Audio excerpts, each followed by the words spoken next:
Shalom, shalom, Mishpachah. This is Yao checking in. I got grays coming in. All right, we are out here. There's a storm actually coming in, I believe. But we out here on top of the mountain. And I guess it's not a mountain. I guess this is a hill. Maybe it's a mountain. These look like mountains. Can y'all see in the distance?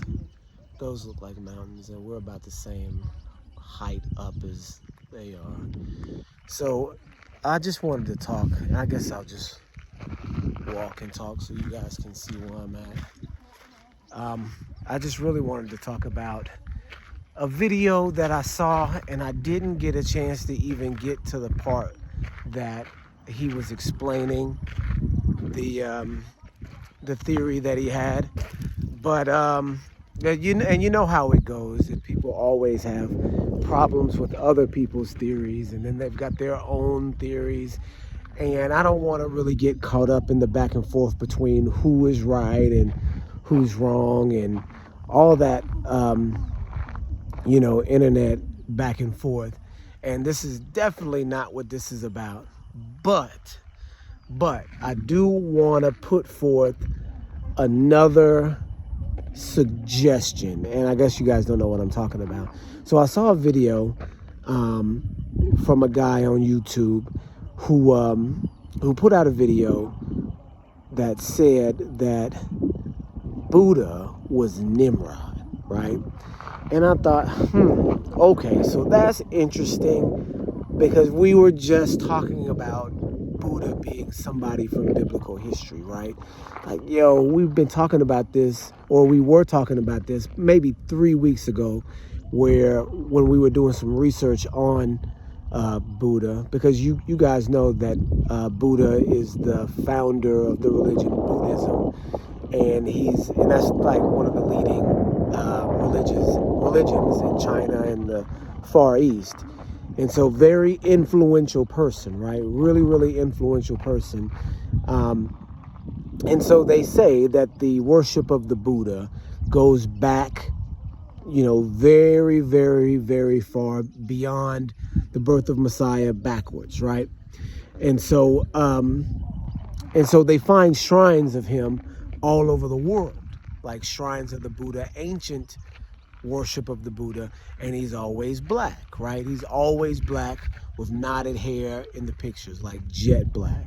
So in every ancient circle, not in the modern terms, because in the modern ones they've got him colored the way they have him colored, but in every ancient aspect, in every ancient position that he's found in, he's always found jet black with knotty hair, letting everyone know that he was black, and he was worshipped by an ancient black empire. This is what all the research says. This is what all the archaeology suggests, right? And we were doing the research about that.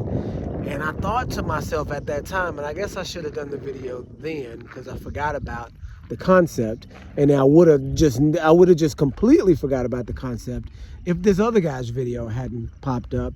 And, it looks bad because now I'm coming out with my video, my Buddha video. He has his Buddha video. It looks like I'm copying off of him, but I'm not. But I do have a little bit of issue. So I can't really just say I have an issue, because, the bottom line is we don't know. We don't know if this is the case or not.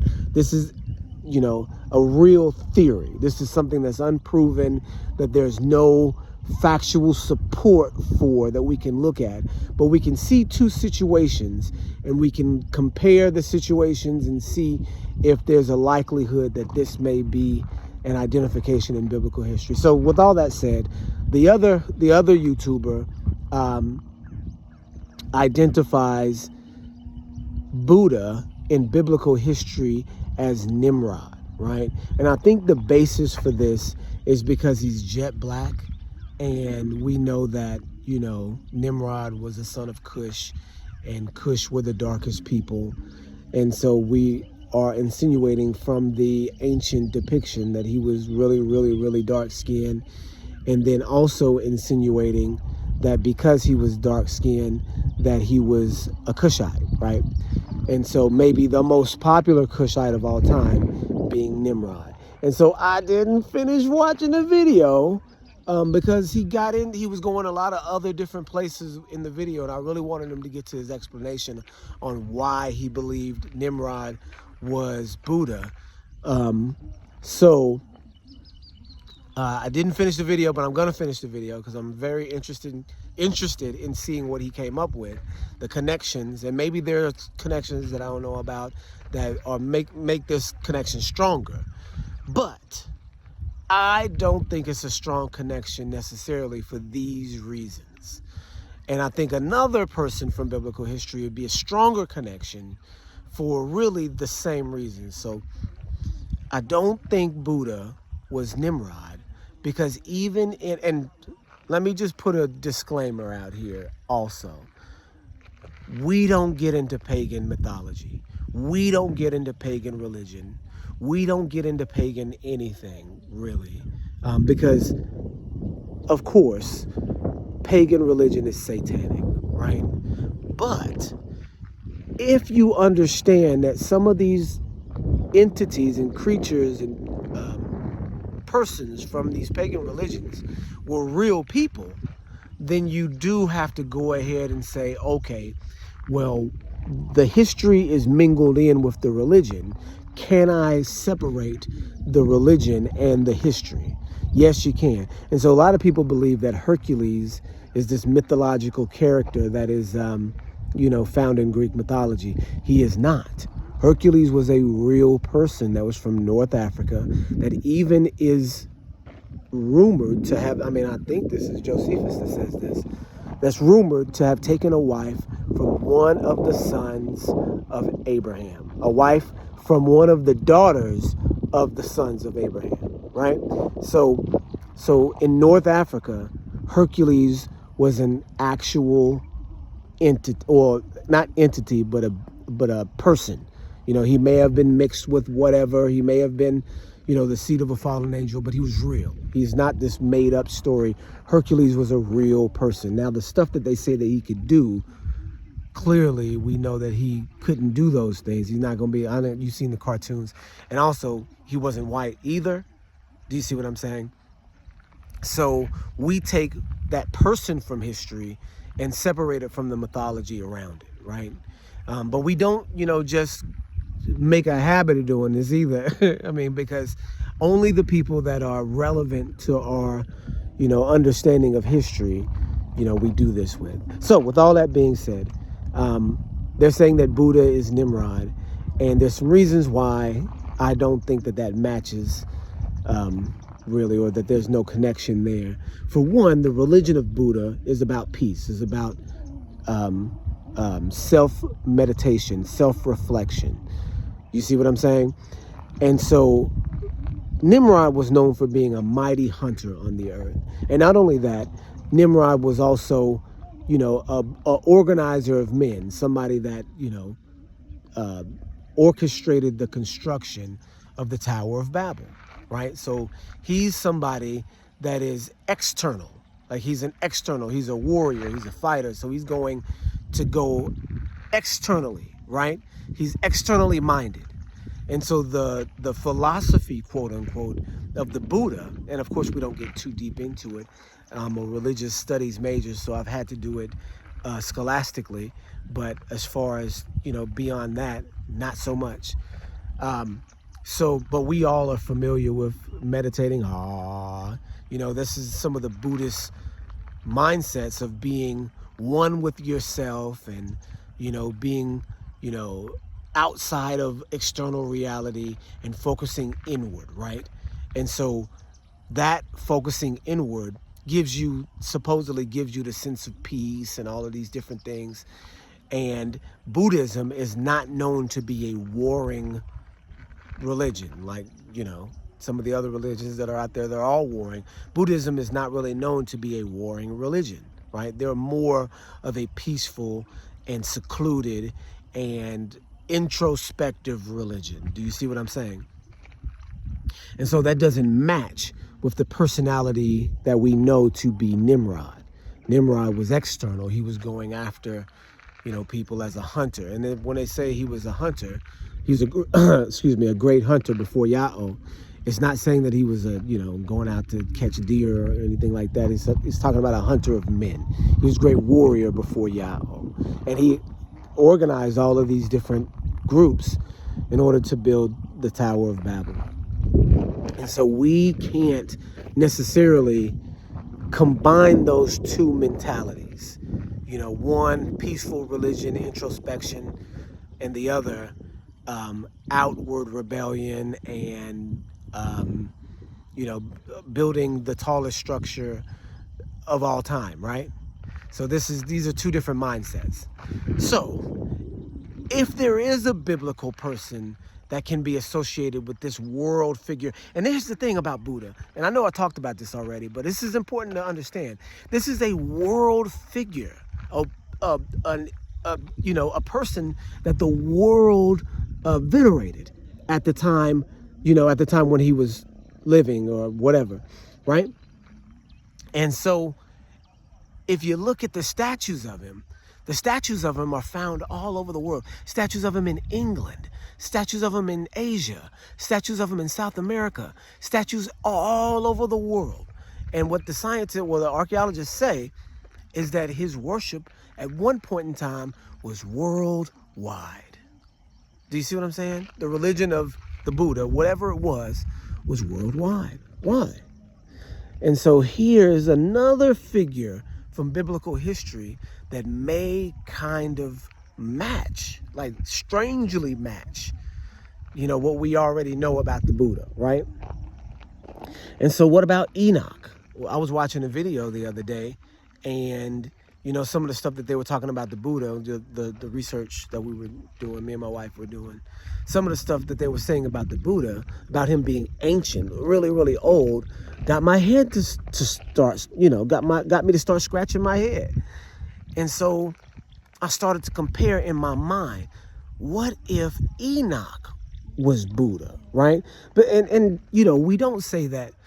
You see, there are things that can be used for good that people later on can use for evil, right? Like the snake in the wilderness that the Israelites began to worship, from the time of Moses. But after Moses, once they go into the land, the snake in the wilderness, they went back out to worship it, right, as an idol.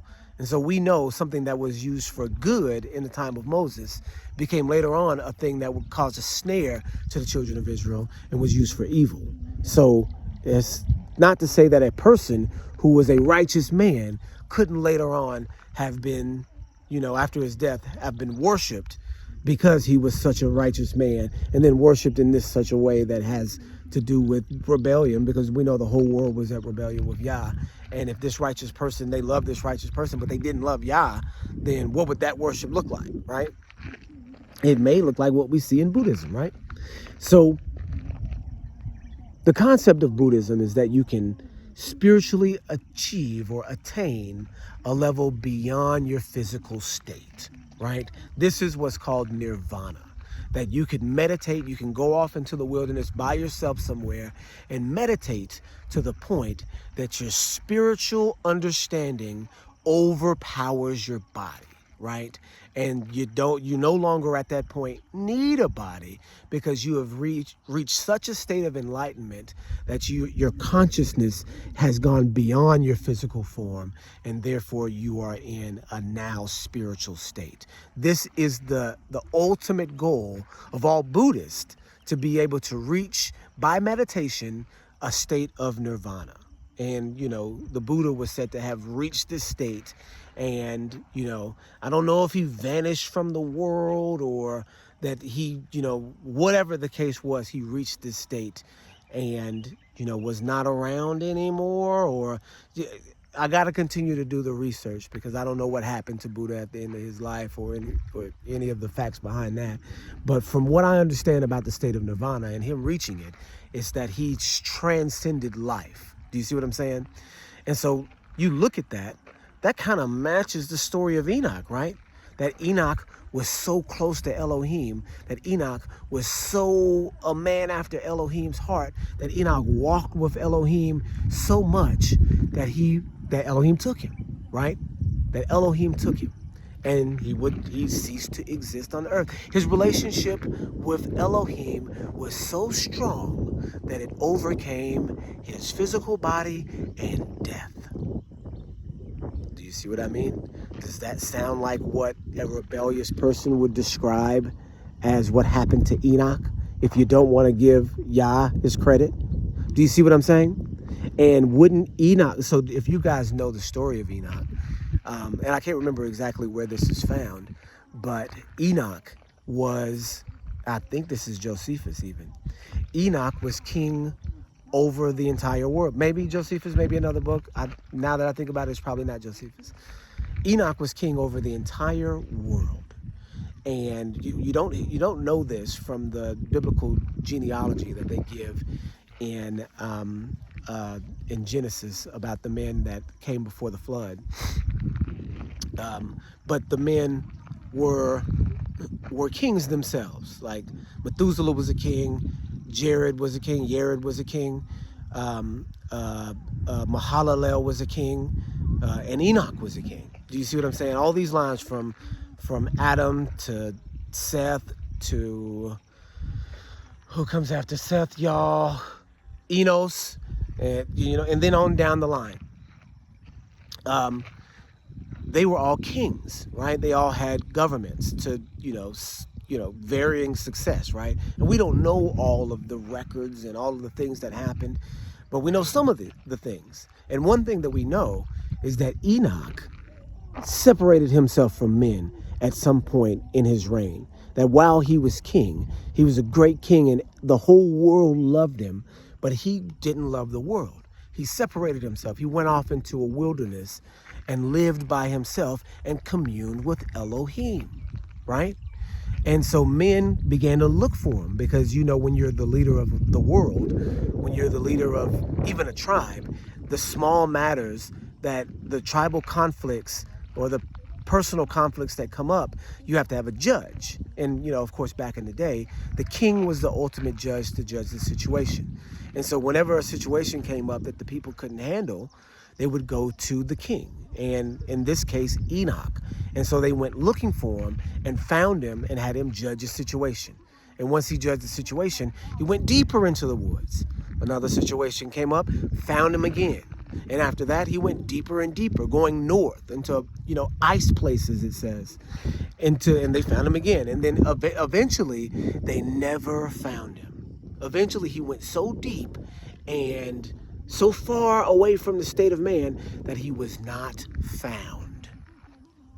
You see what I'm saying? I believe Josephus says he was not found, right? And so we know that these things that, Yah doesn't do anything without telling his people. So we know that his family members, of course he's living 364 years, so he's going to have children and they're going to be old enough to understand what's going on. And if there's a prophecy about Enoch, being taken up, like there was a prophecy about Eliyahu that everybody knew about. Everybody knew that Eliyahu was going to be taken up because Elisha, his disciple, was following him. And when the prophets saw him the day that he was supposed to be taken up, they said, "Know ye not that your master is going to be taken up today?" So how did everybody know? There's a prophecy that we don't know about that was supposed to happen to Eliyahu that we don't know, but all of the prophets of the era did. They all told Elisha, "Hey, don't you know your master's going up today?" And he said, "Yes, I know," right? So in similar fashion, the people of that era, the righteous ones, may have anticipated him being called up as well, right? May have. So when you look at the circumstances of Enoch being called into heaven,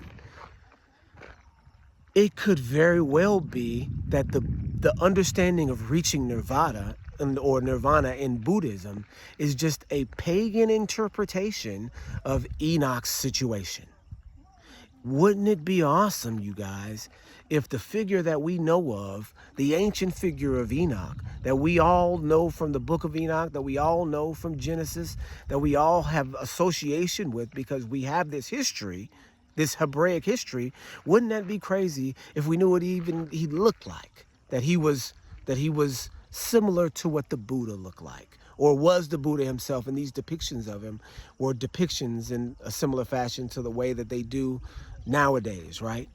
And so, isn't that crazy that it seems as if the story of Enoch mimics the story of Buddha? Because, I mean, of course, if Buddhism is peaceful and introspective, and Enoch is not doing anything all day but communing with Elohim, that would appear from the outside looking in to be peaceful and introspective and meditation, but he's communing with Elohim, right?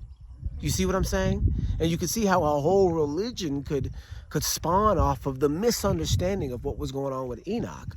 You know, but the understanding that's in the scripture that we as a people have, right? And if you can see, if Enoch was, or if the Buddha was worshipped, you know, way, way back in the day, they're saying that's like one of the oldest religions of all time, then you can see how this would be possible, that the legend of Enoch could take on a life of its own and eventually become a religion with structure and all of these other different things. You know, of course, pagan, of course, incorrect, of course, not the right way to go. But if you separate the religion from the history behind it, you can see how Enoch is a much clearer, you know, and focused fit than Nimrod. Do you see what I'm saying? And then we would know that Enoch was also black, just like the entire world back then. But yeah, so this is what I mean by ancient biblical identification in the world. It appears that Buddha may have been Enoch. And I don't mean to make this video to bite off of anybody else. This was something that had been rolling around in my head to get out here for a little while. I hate that I forgot it and, you know, am putting it out a couple days after the other guy put his video out. But props to him. But check this out too. Check this theory out too. And again, this is a theory. We don't know. Again, we do not know. But as far as the conceptually, it would seem to be closer to Enoch. And it's just an awesome kind of thought experiment to do. Do you see what I'm saying? Okay, you guys. Shalom, shalom.